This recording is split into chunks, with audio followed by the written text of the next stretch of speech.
Wu Exine was shocked to discover that every time her son cried, his tears turned into pearls. Wanting to confirm whether the pearls were real, she hurriedly placed them in a box and took them to a pawnshop. When the pawnshop owner saw the pearls, his eyes immediately lit up. He quickly realized that the pearls carried a special aura unique to the offspring of humans and a mysterious sea race. Curious and excited, he eagerly asked where the pearls had come from. Afraid that revealing the truth might put her son in danger, the woman quickly grabbed her things and tried to leave. The owner immediately offered 500,000 to buy the pearls. Before he could continue questioning her, she rushed out of the pawnshop. She knew that if their whereabouts were exposed, her son could fall into serious danger. However, the pawnshop owner was already too eager to wait and quickly made a call to inform the Sea Prince. It turned out that the sea race had a special trait. Whenever one of them cried, their tears would turn into pearls. In the past, they lived happily in the ocean, but in recent years the sea had become heavily polluted, and no children had been born in their race for a long time. The Sea Prince, who carried the greatest hope of continuing the bloodline, had been searching everywhere for a solution. Fortunately, 6 years ago he had once crossed paths with a human woman. Since then, the sea race had placed all their hopes on finding that woman again. For years they searched for her. Meanwhile, the woman herself had no idea about any of this. When she saw that her son's tears turned into pearls, she thought he might have some strange illness and was worrying about how to earn enough money to take him for medical treatment. But the pearls carried a trace of the sea race's aura, which quickly attracted the Sea Prince. After finding the woman's address, he immediately sent his men to bring her back. Unfortunately, his subordinates made a mistake. They mistakenly brought the woman's cousin instead. The cousin was greedy and loved luxury. When she heard about the opportunity, she immediately pretended to be the woman and moved into the prince's luxurious villa. At first, the Sea Prince was suspicious, but when he saw the pearl in the little boy's hand that carried the scent of the sea race, he began to believe the story. Even so, he still felt an unexplainable resistance toward the woman claiming to be his wife. What he didn't know was that the real woman he was looking for was at that very moment attending a job interview at his company. Thanks to her remarkable talent for drawing, she quickly passed the interview and entered the final stage of the hiring process. Meanwhile, her young son,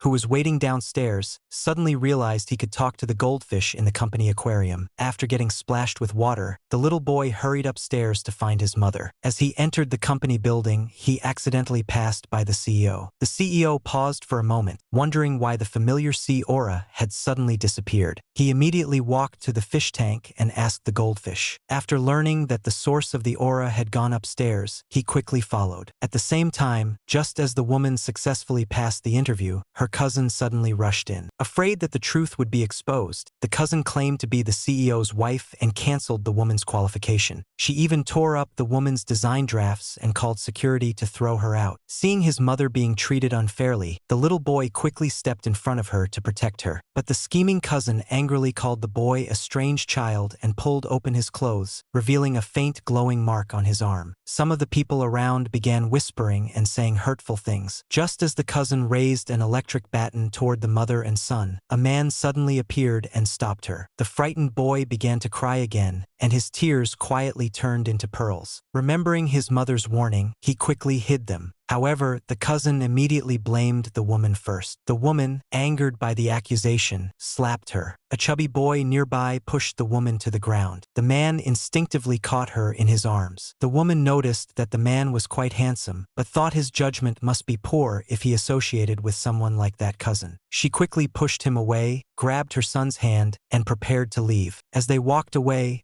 a pearl accidentally fell to the ground. Just as the CEO was about to leave, he noticed the pearl on the floor. Realizing it was unusual, he immediately ordered his assistant to investigate the woman's identity. Sensing trouble, the scheming cousin secretly called her father and asked him to find a way to get rid of the woman. When the woman returned to her uncle's house, he handed her a string of prayer beads, saying it would keep her safe. As she reached out to take them, the beads suddenly scattered across the floor. The moment she bent down to pick them up, her uncle grabbed an ashtray from the table and struck her on the head. Seeing his mother injured, the boy burst into tears. The uncle watched in shock as the child's tears turned into pearls. Greed immediately filled his mind, and he decided to sell the boy to a research institute to make a fortune. He quickly took the child away. At the same time, The Sea Prince suddenly felt a sharp pain in his heart. He sensed that something had happened, but his assistant insisted that the wife and the young master were safely at the villa, unless someone had been impersonating them. When the woman regained consciousness, she faintly overheard people saying that her son had already been sold to a research institute. When the trunk of the car briefly opened, she seized the moment and jumped out. Meanwhile, the clever little boy managed to escape from the institute on his own. With no way left to run, he jumped into a river without hesitation. At that critical moment, the woman and the CEO arrived just in time.